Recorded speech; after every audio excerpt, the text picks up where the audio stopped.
Lot of enquiries వచ్చినాయి. Serious గా ఒక 4-5 మేజర్ సంస్థలు వచ్చినాయి. టాటా గ్రూప్ లాంటిది రావడం, లీలా ప్యాలెస్ లాంటిది రావడం, ఇంకా 2-3 ఫారెన్ కంపెనీలు రావడం, వాళ్ళందరూ కూడా ఇంట్రెస్ట్ చూపించారు. ఇప్పటికి సీరియస్ గా టాటా సంస్థ అయితే కాన్సెప్ట్ పేపర్ కూడా ఇచ్చారు. వాళ్ళు మిగిలిన వాళ్ళు in the process of submitting. వాళ్ళు కూడా బ్రాడ్ గా కాన్సెప్ట్ చెప్పారు, కానీ టాటా గ్రూప్ ఒక అడుగు ముందుకేసి ఏమేమి ఆలోచనలు స్పెసిఫిక్ గా కూడా చెప్పారు. అందరూ హోటల్స్ ఎవరు పెట్టినా బ్రాడ్ గా అందరూ దాని చుట్టూనే ఇచ్చారు. ఒక రిసార్ట్ అన్నారు, ఒక హోటల్ అన్నారు, ఒక వెల్నెస్ రిసార్ట్ అన్నారు. సో కొంతమంది హాస్పిటల్స్ ఏమన్నారు, మ్యూజియంలు ఏమన్నారు, ఆర్ట్ క్లబ్లు ఏమన్నారు, సినిమా షూటింగ్లకి ఏమన్నారు. అంటే మల్టిపుల్ ఆప్షన్స్ వచ్చాయి. పేర్లు ఏమైనా బ్రాడ్ గా హాస్పిటాలిటీ ఇండస్ట్రీకి సంబంధించింది, దానికి సంబంధించినవి ఎక్కువ ప్రపోజల్స్ వచ్చాయి. చూస్తే జపాన్ లో ఈ టెక్నాలజీ ఉపయోగిస్తారు. ఆ జపాన్ లో ఉపయోగించే టెక్నాలజీ ఉపయోగించుకుని ఎప్పుడు కూడా ల్యాండ్ స్లైడ్ జరగకుండా దానికి డ్రౌటింగ్ అవన్నీ పర్ఫెక్ట్ గా చేసి ఏ విధంగా తయారు చేశారో మనం చూసాం.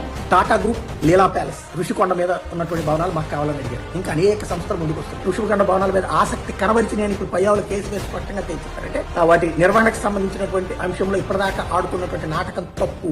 చక్కటి భవనాలు, అద్భుతమైనటువంటి భవనాలు అతి తక్కువ ధర కట్టారన్నటువంటి విషయం మరొకసారి స్పష్టమైంది. జగన్ విజన్ అన్నటువంటి కోట్లకి కోట్లు సంపాదించి పెట్టేది తప్పించి ఇది చెప్పేటటువంటి తప్పుడు ప్రచారాలు తప్పు అన్నది తేలి.